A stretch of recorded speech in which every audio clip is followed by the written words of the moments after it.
Dear guys, हमारा Haryana GK का next question है कि वह पाकिस्तान का प्रथम प्रधानमंत्री था और उसका जन्म स्थान करनाल हरियाणा का था, वह कौन था। तो पाकिस्तान के प्रथम प्रधानमंत्री कौन थे भाई? लियाकत अली खान थे। और जो ये लियाकत अली खान थे, इनका जन्म कहाँ पर हुआ था? हरियाणा के करनाल ज़िले में हुआ था। नेक्स्ट क्वेश्चन देखो, राजीव गांधी तापीय ऊर्जा स्टेशन कहाँ स्थित है? तो राजीव गांधी तापीय ऊर्जा स्टेशन कहाँ पर स्थित है भाई? ये खेदड़ में स्थित है। और जो खेदड़ स्थान है ये कहाँ पर पड़ता है भाई? ये हिसार जिले में पड़ता है। और जो इसकी क्षमता है कितनी है भाई? जो राजीव गांधी तापीय ऊर्जा स्टेशन है, इसकी बिजली उत्पादन की क्षमता 1200 मेगावाट है और हिसार में ये खेदड़ नामक स्थान पर स्थित है। नेक्स्ट पॉइंट देखो, कलायत। कलायत से कपिल ऋषि का संबंध है। तो कोई कपिल ऋषि थे, तो कपिल ऋषि के कारण इनका नाम क्या पड़ा भाई? कलायत पड़ा। तो कलायत से किसका संबंध है भाई? कपिल ऋषि का। पुंडरी कहाँ पर? ये कैथल में आता है। यह पुंडरी ऋषि की तपस्थली थी यहाँ पर, यानी जो पुंडरी ऋषि हुए कोई, उन्होंने तप किया था, तो इसके कारण इसका नाम क्या पड़ गया? पुंडरी। और ये कहाँ पर है भाई? कैथल में है। नेक्स्ट देखो, बहादुरगढ़। नहीं, बहादुरगढ़ को हरियाणा का प्रवेश द्वार कहा जाता है। ये क्वेश्चन पूछ सकता है कि हरियाणा का प्रवेश द्वार किसे कहा जाता है? तो किसे कहा जाता है भाई? बहादुरगढ़ को हरियाणा का प्रवेश द्वार कहा जाता है। नेक्स्ट क्वेश्चन देखो, नहीं, सूरदास ने महान संत की शिक्षाओं से प्रेरणा ली ऐसा माना जाता। तो ये सूरदास भी क्या है भाई? क्या एक कवि हुए हैं, तो इन्होंने एक महान संत से क्या है, शिक्षाओं, उसकी शिक्षाओं से प्रेरणा ली थी। तो वो संत कौन थे भाई? वे संत थे भाई वल्लभाचार्य। जो वल्लभाचार्य है, उनकी शिक्षाओं से प्रेरणा ली थी सूरदास ने, ऐसा माना जाता है। तो जो सूरदास देखो, सूरदास का जन्म स्थान सिंह गांव है। और ये सिंह गांव कहाँ पर पड़ता है? फरीदाबाद में पड़ता है। और इनके गुरु का क्या नाम है? वल्लभाचार्य। इनसे इन्होंने प्रेरणा ली थी। रचनाएं कौन सी हैं भाई सूरदास की? सूरसागर, सुरसावली और साहित्य लहरी। दो तो क्या भाई इनके नाम पर ही हैं, सूरसागर और सुरसावली और साहित्य लहरी। तो इनकी क्या है? ये प्रसिद्ध रचनाएं हैं। और सूरदास क्या है भाई? ये प्रसिद्ध कवि हुए हैं। नेक्स्ट देखो, खालिस्तान ने नारनौल में एक महल बनवाया था जो मुगल बादशाह शाहजहां का दीवान था। तो किसने बनवाया था भी? नारनौल में एक महल बनवाया था, मुगल बादशाह शाहजहां का वो क्या था? दीवान था। तो ये किसने बनवाया था भाई? ये मुकुंद दास ने। किसने बनवाया था? मुकुंद दास ने नारनौल में महल बनवाया था। और ये देखो भी नीचे नोट में लिख रखा है कि एक बार एचएसएससी ने माधव दास माना था। तो मुकुंद दास के स्थान पर क्या है भाई? माधव दास क्या है? एचएसएससी ने एक बार क्या ये माना था। नेक्स्ट देखो, सूरज कुंड अंतर्राष्ट्रीय मेला एक रंग बिरंगी पारंपरिक भारत की कला उत्सव प्रत्येक वर्ष खालिस्तान माह में होता है। तो सूरज कुंड का जो अंतर्राष्ट्रीय मेला भी हरियाणा के फरीदाबाद में लगता है। और ये वहाँ पर लगता है। तो ये पूछा गया है कि इसमें क्या है, ये कौन से महीने में लगता है? तो कौन से में लगता है भाई? ये फरवरी महीने में लगता है। कब लगता है? फरवरी महीने में। कौन सा मेला? सूरज कुंड मेला। और अंतर्राष्ट्रीय मेला, ये कैसा मेला भी? अंतर्राष्ट्रीय मेला है। और कहाँ पर लगता है? फरीदाबाद जिले के सूरजकुंड नामक स्थान पर। नेक्स्ट देखो, हरियाणा की पहली एक क्षेत्रीय पार्टी थी। तो हरियाणा की पहली क्षेत्रीय पार्टी कौन सी थी? विशाल हरियाणा पार्टी हरियाणा की पहली क्षेत्रीय पार्टी थी।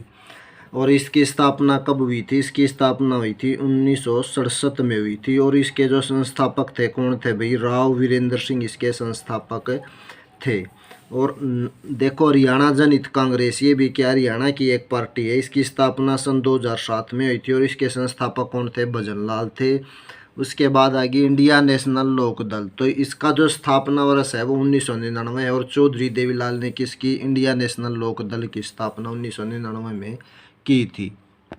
ये जितने भी क्वेश्चन है भाई एग्जाम वैसे क्या है, मतलब इम्पोर्टेंट क्वेश्चन है। देखो इनमें नेक्स्ट हमारा क्वेश्चन है, हरियाणा का निम्नलिखित में से कौन सा जिला अन्य राज्य के साथ सीमा नहीं बनाता है? यानी ऐसा जिला बताना हमने इनमें से कौन सा है जिसकी क्या है, किसी भी राज्य से सीमा नहीं लगती है। तो ऐसा राज्य कौन सा है भाई? इनमें रोहतक ही है। रोहतक की सीमा क्या है? किसी भी राज्य से नहीं लगती है। नेक्स्ट क्वेश्चन देखो, रोहतक और चरखी दादरी की सीमा किसी राज्य या केंद्र शासित प्रदेश से नहीं लगती है। तो दो ऐसे ज़िले हो गए, कौन कौन से हो गए हरियाणा में? रोहतक और चरखी दादरी ऐसे ज़िले हैं जिनकी सीमा क्या है, किसी दूसरे राज्य को नहीं छूती है और केंद्र शासित प्रदेश को भी नहीं छूती है। सोनीपत ज़िले की सीमा किससे लगती है? उत्तर प्रदेश से। और सिरसा पंजाब और राजस्थान के साथ सीमा बनाता है। सिरसा जिले की सीमा कौन कौन से दो राज्यों के साथ लगती है? पंजाब और राजस्थान के साथ। और जो जींद है भाई, जींद की सीमा भी किसको स्पर्श करती है? पंजाब की सीमा से स्पर्श करती है, यानी पंजाब की सीमा को छूती है। नेक्स्ट क्वेश्चन देखो, अल्हड़ बीकानेरी खालिस्तान के जाने माने हिंदी और उर्दू कवि हैं। तो अल्हड़ बीकानेरी कैसे कवि हैं भाई? ये हास्य रस के, कौन सा कवि माना जाता है इन्हें? हास्य रस के क्या है, कवि माना जाता है। तो ये जो कवि होते हैं भाई हिंदी के, इन्हें क्या है, यानी कोई श्रृंगार रस में पोएम लिख दे, कोई शांत रस में, तो इस हिसाब से इनको कौन सा बताया गया? हास्य रस के कवि बताया गया है। और किसके कवि है भाई? अल्हड़ बीकानेरी किसके? उर्दू के जाने माने कवि है। हिंदी के भी क्या है, कवि हैं। नेक्स्ट देखो, कलाम ए नैरंग खालिस्तान द्वारा लिखी गई कविताओं का संकलन है। तो गुलाम ए नैरंग है भाई, ये किसके द्वारा? सैयद गुलाम भिख के द्वारा लिखी गई कविताओं का संकलन यानी संग्रह। इसमें इसकी कविताओं को क्या है, यानी संकलित किया गया, इकट्ठा किया गया और उसे क्या नाम दिया गया है? कलाम ए नैरंग। नेक्स्ट देखो इनके बारे में। नेक्स्ट है भाई अल्ताफ़ हुसैन अली, सफ़रनामा, यादगारे गालिब, ये किसकी रचनाएं हैं भाई? अल्ताफ़ हुसैन हाली की हैं। नेक्स्ट क्वेश्चन है, नाट्य शास्त्र किसने लिखा था? जो भारत के शासकीय नृत्य का मुख्य स्रोत है। तो नाट्य शास्त्र किसके द्वारा लिखा गया है भाई? ये भरत मुनि के द्वारा नाट्य शास्त्र की रचना की गई है और ये भारत का क्या है भाई? शासकीय नृत्य का मुख्य स्रोत है। नेक्स्ट क्वेश्चन देखो, हरियाणा राज्य का निर्माण खालिस्तान के आधार पर पंजाब से किया गया था। तो जो हरियाणा राज्य है भाई, ये पंजाब से अलग किया गया था। तो किसको आधार मानकर अलग किया गया था? तो हमारा जो ऑप्शन है वो होगा भाषा। भाषा के आधार पर हरियाणा क्या है, हिंदी भाषा बोली जाती थी और पंजाब में ज़्यादातर पंजाबी और हिंदी भाषा का मिश्रण था। तो हिंदी भाषी क्या है, वो ज़्यादा लोग थे। तो हरियाणा के जिस एरिया में हिंदी भाषी ज़्यादा लोग थे, तो भाषा के आधार पर वो क्या है भाई, हरियाणा अलग से एक राज्य बना दिया गया। नेक्स्ट है, तराइन की दूसरी लड़ाई किसने जीती थी? तो तराइन की दूसरी लड़ाई किसने जीती थी भाई? ये मोहम्मद गोरी ने तराइन के द्वितीय युद्ध को जीता था। तो ये तराइन का जो भाई युद्ध हुआ था, ये अब किसके, यानी करनाल के अंतर्गत आता है। तराइन का ये जो मैदान है जहाँ पर युद्ध हुआ था, कौन से ज़िले के अंतर्गत आता है भाई? ये करनाल के अंतर्गत आता है। नेक्स्ट देखो, ये तो ही लिया कि तराइन की दूसरी लड़ाई मोहम्मद गोरी ने जीती और तराइन की प्रथम लड़ाई किसने? पृथ्वीराज चौहान ने जीती थी। किसने जीती थी? पृथ्वीराज चौहान ने। गोविंद सिंह ने तराइन के प्रथम युद्ध में पृथ्वीराज चौहान का साथ दिया था। जो तराइन का पहला युद्ध हुआ तो उसमें गोविंद सिंह थे, इन्होंने किसका साथ दिया? पृथ्वीराज चौहान का। उसके बाद जयचंद और मोहम्मद गोरी के बीच चंदावर का युद्ध हुआ था। तो जयचंद और मोहम्मद गोरी के बीच कौन सा भाई? चंदावर का युद्ध हुआ था इन दोनों के बीच। नेक्स्ट देखो, हरियाणा और पंजाब की सीमाओं को विभाजित और निर्धारित करने के लिए खालिस्तान की स्थापना की गई थी। हरियाणा और पंजाब की जो सीमा है इसका निर्धारण करने के लिए एक आयोग की स्थापना की गई थी। तो उस आयोग का नाम क्या था? शाह आयोग। और इसके जो अध्यक्ष थे वो JC शाह थे। तो इन्हीं के नाम पर क्या है, इसका नाम क्या रख दिया गया?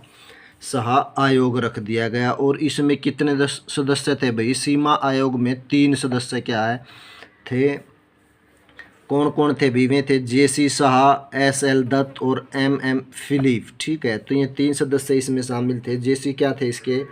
JC शाह इसके अध्यक्ष थे। तो इस आयोग का नाम JC शाह रख दिया गया।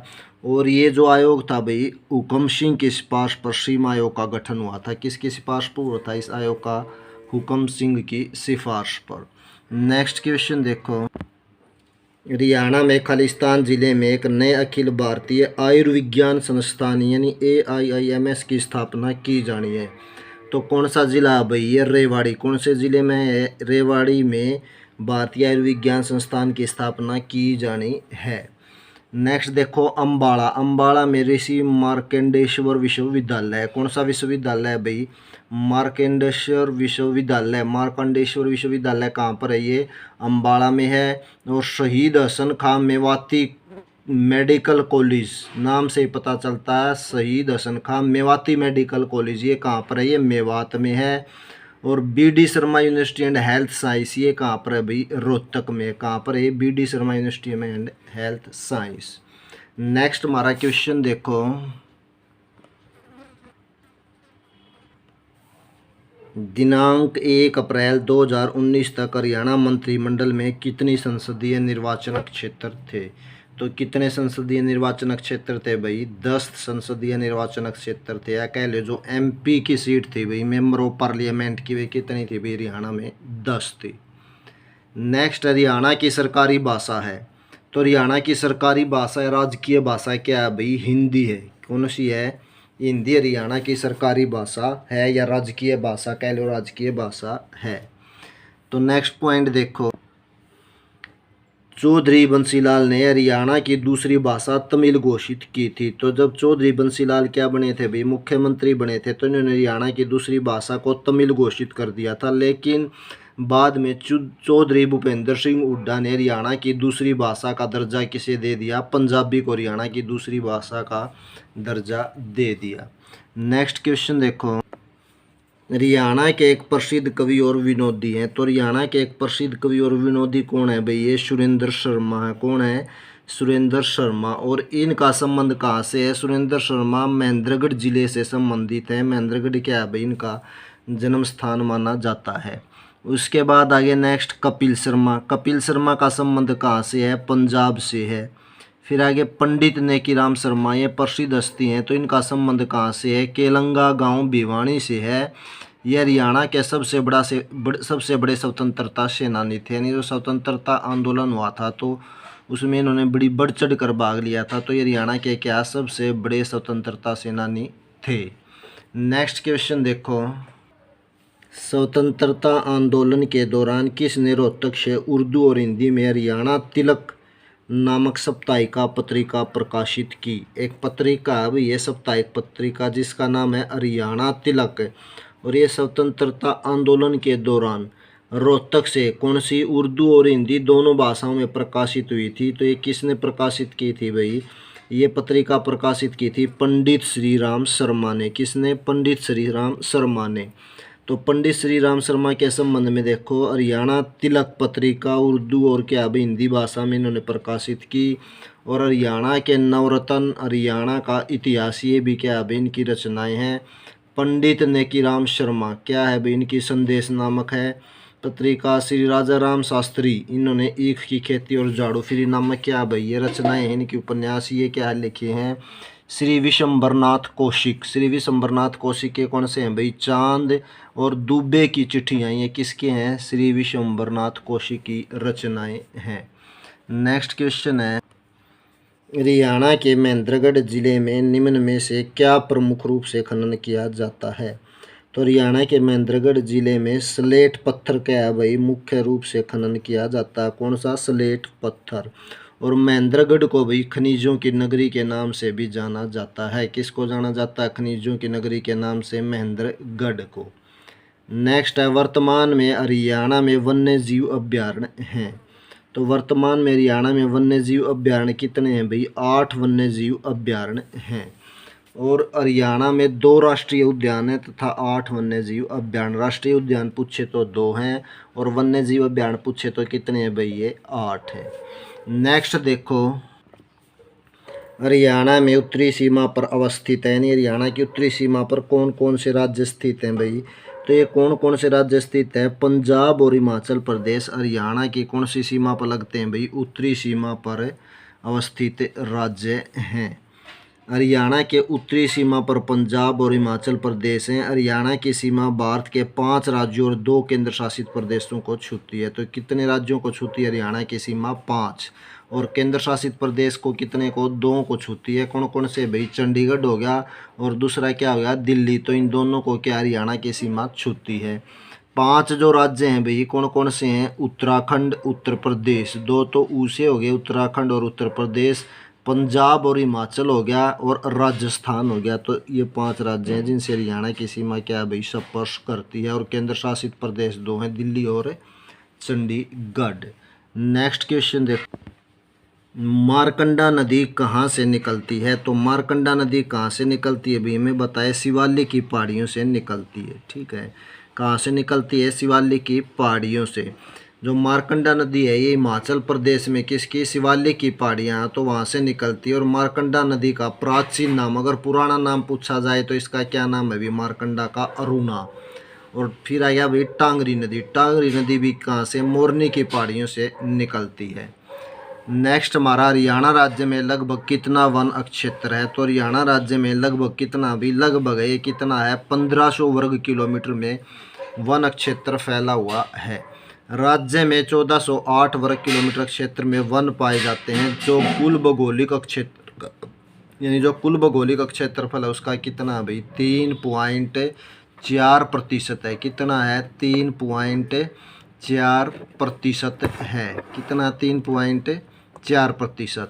नेक्स्ट हमारा क्वेश्चन देखो, हरियाणा वन विकास निगम की स्थापना कब हुई भी? 7 दिसंबर 1989 को हरियाणा वन विकास निगम की स्थापना की गई। राज्य में सबसे अधिक वन क्षेत्र पंचकूला और दूसरे भाई कौन है? यमुनानगर में है। और राज्य में सबसे कम वन क्षेत्रफल कहाँ पर है?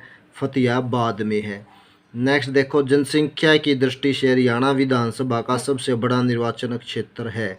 तो सबसे अधिक जनसंख्या में पता भाई कहाँ पर है? फरीदाबाद में है। फरीदाबाद क्या है? एक उद्योग है वहाँ पर ज़्यादा, तो उद्योगों के कारण ज़्यादातर जनसंख्या वहाँ क्या अभी उद्योगों में लगी हुई है, तो इसलिए इसकी जनसंख्या क्या सबसे ज़्यादा है। तो यही हमारा सबसे बड़ा निर्वाचन क्षेत्र भी है। हरियाणा का सबसे बड़ा विधानसभा क्षेत्र फरीदाबाद है। कौन सा भाई? फरीदाबाद। और सबसे छोटी विधानसभा सीट कौन सी है भाई? पंचकूला है। नेक्स्ट है, सबसे ज़्यादा विधानसभा सीटें हिसार जिले में। कौन से में भी? हिसार जिले में सबसे ज़्यादा विधानसभा सीटें कितनी हैं? 7 हैं। सबसे कम पंचकूला में है। पंचकूला में कितनी सीट हैं? 2 हैं। और हिसार में कितनी है भाई? 7 हैं। नेक्स्ट है, 2011 की जनगणना के अनुसार हरियाणा में महिला साक्षरता का प्रतिशत है। निकटतम पूर्ण संख्या बतानी है भाई। निकटतम पूर्ण संख्या तो हरियाणा की कितनी पूछे? अगर निकटतम पूछे तो 66% है। तो ये देखो, हरियाणा की साक्षरता दर, हरियाणा की साक्षरता दर कितनी है? 75.6% है कुल। और पुरुष साक्षरता दर उसमें कितनी है? 84.5% होगी। और महिला साक्षरता दर कितनी होगी? 65.9%। सर्वाधिक साक्षरता वाला जिला कौन सा भाई? गुरुग्राम है, यहाँ पर 85% साक्षरता। और सबसे कम साक्षरता वाला जिला मेवात है, यहाँ की साक्षरता दर कितनी है? 54% है। लास्ट क्वेश्चन देखो, हरियाणा के किस शहर को बुनकरों का शहर कहा जाता है? तो जो हमारा पानीपत है भाई, पानीपत को बुनकरों का शहर कहा जाता है। क्योंकि यहाँ पर क्या अभी ज़्यादातर बुनाई का काम होता है। नेक्स्ट है रोहतक। रोहतक में क्या है भाई? Sugar city. राजनीतिक क्षेत्र से हरियाणा का दिल भी कहा जाता है, यानी राजनीति के हिसाब से हरियाणा का दिल रोहतक को कहा जाता है। और ये शुगर सिटी भी है। फरीदाबाद क्या है? उद्योग नगरी है। और बाबा फरीद की नगरी भी है। रेवाड़ी को क्या कहते हैं भाई? पित्तल नगरी। और इसे वीर भूमि भी कहा जाता है, क्योंकि यहाँ से क्या है बहुत हमारे जो देश की सेना में क्या है भाई बहुत से जो सैनिक हैं और जो अफसर हुए हैं वह कहाँ से हुए हैं? रेवाड़ी से हुए हैं। तो इसलिए इसे क्या है? वीर भूमि और पित्तल नगरी, और शहीद भी यहीं से हुए हैं, तो इसलिए इसे वीर भूमि कहा जाता है। तो इस प्रकार हमारे ये जो क्वेश्चन थे ये कंप्लीट हुए। नेक्स्ट वीडियो में